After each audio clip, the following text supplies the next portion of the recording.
Well, I've been asked if I would give an update on how things are going in Spinnaker, Epsom and Ewell. Thank you so much, those of you that still are asking me about how things are going. I know that many of you care a lot about this work and many of you have been praying too.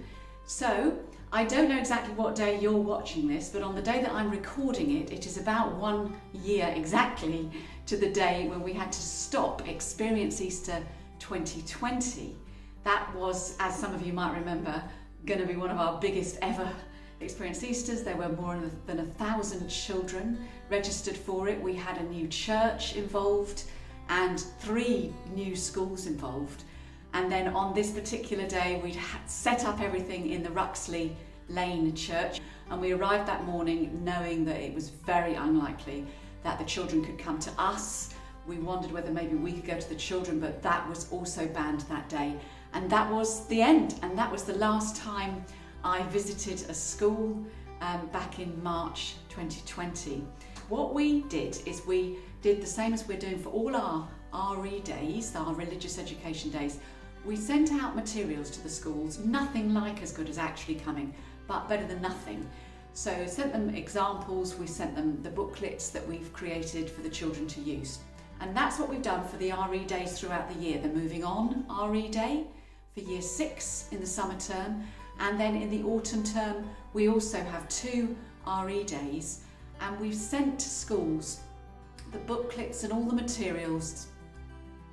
As well as our RE work, we've also been doing some assemblies and some reflection spaces.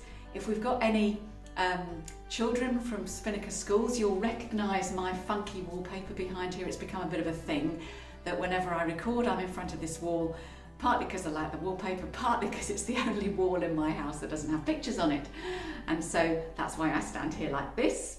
But Spinnaker Central have been making films of their assemblies. So we've continued to roll out assemblies at the same rate as usual. This term we're doing amazing colours. Those videoed assemblies have gone down really well. We have got much better at it than at the beginning. They've gone down really well. So we can only hope that somehow our work is getting out, that God's word is getting out into schools. Also, St Martin's asked us to do some reflection spaces. Here's a little ditty from those that we did together for the whole of last term. What would I love you to pray? Please do pray that we get back into schools sometime. We think we possibly won't be able to next term. It's possibly not going to be to September.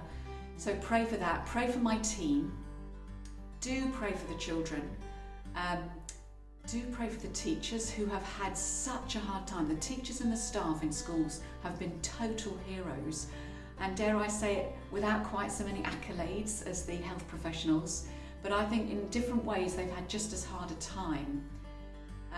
Do pray as well for the parents. Many of you out there are parents. Pray for our church parents who have also had quite a hard time, sometimes juggling jobs themselves, working from home, with trying to keep their kids on point, working from home. It's been quite a time. And then do also pray for a new project that we're looking at. We think that when we go back, one of the things that's going to be more of a need than ever is well-being for children. We'd already started looking at ways that we could maybe provide Spinnaker resources for the well-being of children. Thank you so much for listening, and thank you so much for praying.